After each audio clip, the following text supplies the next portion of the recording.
안녕하세요. 잘 주무셨나요? 오늘 5월 12일 수요일 아침입니다. 우리 오늘도 아침 묵상 함께 하게 되어서 감사를 드립니다. 우리 기도하고 아침 묵상 시작합니다.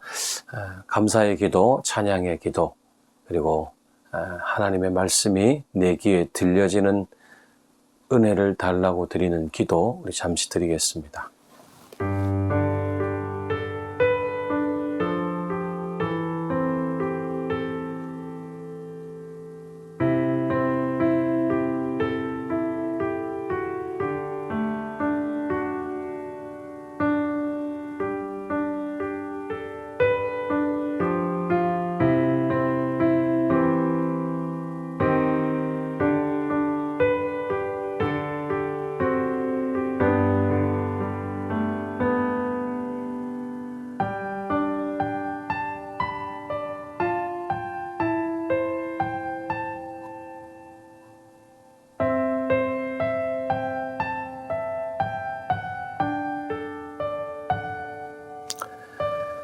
주님, 오늘도 우리에게 말씀해 주십시오.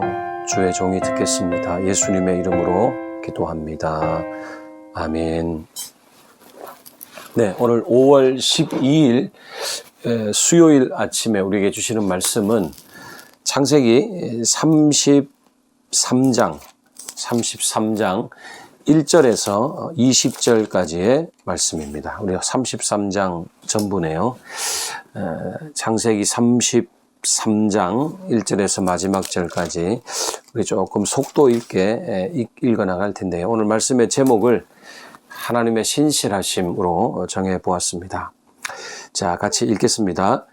야곱이 눈을 들어보니 에서가 400명의 장정을 거느리고 오고 있는지라 그의 자식들을 나누어 레아와 라헬과 두 여종에게 맡기고 여종들과 그들의 자식들은 앞에 두고 레아와 그의 자식들은 다음에 두고 라헬과 요셉은 뒤에 두고 자기는 그들 앞에서 나아가되 몸을 7번 땅에 굽히며 그의 형 에서에게 가까이 가니 에서가 달려와서 그를 맞이하여 안고 목을 어긋맞추어 그와 입맞추고 서로 우니라. 에서가 눈을 들어 여인들과 자식들을 보고 묻되 너와 함께한 이들은 누구냐? 야곱이 이르되 하나님이 주의 종에게 은혜로 주신 자식들이니이다. 그때의 여종들이 그의 자식들과 더불어 나와 절하고 레아도 그의 자식들과 더불어 나와 절하고 그 후에 요셉이 라헬과 더불어 나와 절하니 에서가 또 이르되 내가 만난 바 이 모든 때는 무슨 까닭이냐? 야곱이 이르되 내 주께 은혜를 입으려 함이니이다. 에서가 이르되 내 동생아 내게 있는 것이 족하니 네 소유는 네게 두라. 야곱이 이르되 그렇지 아니하니이다. 내가 형님의 눈앞에서 은혜를 입어싸우면 청하건대 내 손에서 이 예물을 받으소서. 내가 형님의 얼굴을 배운즉 하나님의 얼굴을 본 것 같사오며 형님도 나를 기뻐하심이니이다. 하나님이 내게 은혜를 베푸셨고 내 소유도 족하오니 청하건대 내가 형님께 드리는 예물을 받으소서 하고 그에게 강권함에 받으니라. 에서가 이르되 우리가 떠나자. 내가 너와 동행하리라. 야곱이 그에게 이르되 내 주도 아시거니와 자식들은 연약하고 내게 있는 양떼와 소가 새끼를 데리고 있은즉 하루만 지나치게 몰면 모든 떼가 죽으리니 청하건대 내 주는 종보다 앞서가소서. 나는 앞에 가는 가축과 자식들의 걸음대로 천천히 인도하여 세일로 가서 내 주께 나아가리이다. 에서가 이르되 내가 내 종 몇 사람을 내게 머물게 하리라. 야곱이 이르되 어찌하여 그리하리이까? 나로 내 주께 은혜를 얻게 하소서 하매 이날에 에서는 세일로 돌아가고 야곱은 숫곳에 이르러 자기를 위하여 집을 짓고 그의 가축을 위하여 우릿간을 지었으므로 그 땅 이름을 숫곳이라 부르더라.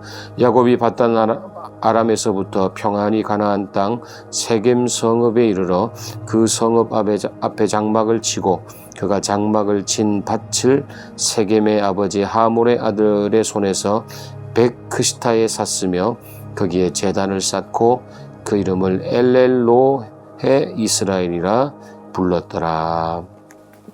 아멘.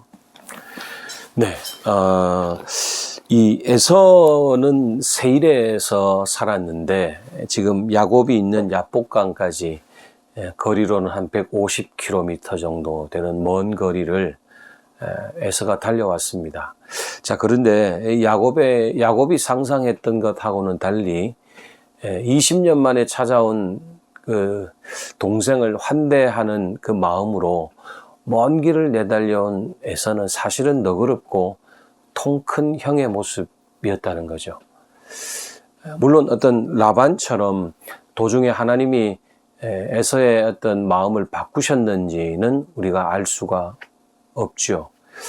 그런데 우리는 늘 자기 판단, 자기 생각으로 살아온 야곱의 실제 삶이 얼마나 고난을 자초하는 참으로 제한적인 사람이었나 하는 것을 우리가 알 수 있는 대목입니다.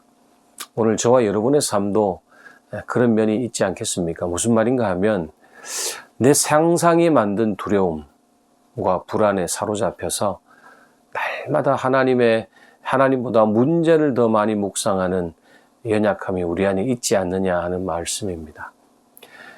걱정하지 않아도 될 일인데 하나님께서 오죽 잘 정리해 주실까 그러고 갔으면 좋았을 텐데 야곱은 그렇지 않았다는 거죠.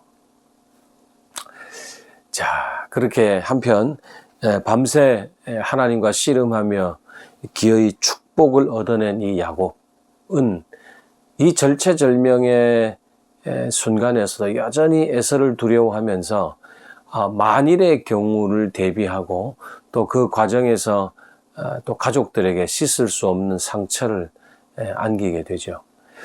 가족을 향한 가장의 의도적인 차별, 비인격적인 차별을 자녀들이 경험했기 때문이죠. 1절, 2절 말씀 우리 내용은 잘 아는 내용이지만 여러분 한번 상상해 보십시오. 가장 앞서 가야만 했던 두 여종의 자녀들, 네 아들들이 있죠. 그리고 그 다음을 따르는 레아의 자녀들의 마음은 또 어땠을까? 레아의 자녀들은 아마도 아들 6에 딸 하나죠. 그러니까 그렇게 먼저 가는 그들의 마음은 어땠을까 하는 거예요. 아마 두고두고 이때의 경험은 그들 내면에서 트라우마로 작용하지 않았을까 싶습니다. 아버지가 이렇게 우리를 차별하는구나 하는 거죠. 더욱이 야곱은 형 에서가 아버지가 계시는 고향으로 함께 가자고 권유했지만 아마 여전히 형에 대한 두려움과 의구심을 완전히 떨치지는 못한 것으로 보입니다. 그래서 야곱은 다시 거짓말을 하게 되죠. 여기까지 왔는데 하루 더 몰면 다 죽을 거다. 사실은 굉장히 좀 과장된 표현이겠죠. 그렇게 13절, 14절에 그런 내용이 나오지 않습니까? 아버지 이삭이 기다리는 브엘세바나 또 자기가 20년 전에 그 서원했던 베델로 돌아갈 수 있는 기회가 있었는데도 야곱은 굳이 숲곳으로 가서 그곳에 정착하게 되죠. 이런 행동으로 말미암아 이제 내일 볼 수 있는 본문에는 또 사건이 생기게 되죠. 그러니까 참 야곱은 여전히 하나님의 약속보다는 에서를 더 두려워했고 또 그래서 계속 에서를 피했다라는 것 우리가 확인할 수 있는 대목입니다. 자, 여러분 이런 연약함에도 불구하고 하나님께서는 야곱을 축복해 주시죠. 약속을 지키세요. 이 모든 과정에서 야곱의 부족함이 곳곳에서 드러나지만 하나님은 신실하심으로 응답해 주신다는 겁니다. 사랑하는 여러분, 야곱이 받을 축복은 하나님이 주권적으로 선택하셔서 베푸신 선물이지 물불 가리지 않고 쟁취하려고 했던 야곱의 노력이 아니었음을 우리는 오늘도 기억하시는 아침이 되시면 좋겠습니다. 그렇습니다, 여러분. 우리가 살아가는 이유는 우리의 어떠함이 아니에요. 하나님의 신실하심이라는 거 잊지 마시고 우리 오늘도 야곱처럼 살 수 있죠. 살겠죠. 그러나 그럼에도 하나님의 변하지 않는 신실하심이 저와 여러분을 온전히 감싸고 있다는 것 기억하시고 오늘 하루도 힘내시기 바랍니다. 주 안에서 사랑하고 축복합니다. 자, 두 가지 기도 제목입니다. 오늘 사실은 형제간의 용서와 화해의 이야기가 나왔는데요. 우리 용서하는 자 뒤에 하나님이 서 계심을 우리가 믿습니다. 오늘도 용서하고 또 기회가 되면 화해의 자리로까지 나아갈 수 있는 저와 여러분 되게 해달라고 기도하겠습니다. 두 번째 기도 제목은 요즘 국제 정세죠. 이제 미국이 새 정부가 들어섰지만 여전히 북한과는 아직 어떤 그런 신호가 없습니다. 한반도 평화를 위해서 미국과 북한과 미국이 대화를 다시 시작하게 해달라고 우리 시간 기도하시겠습니다. 다 같이 기도합니다.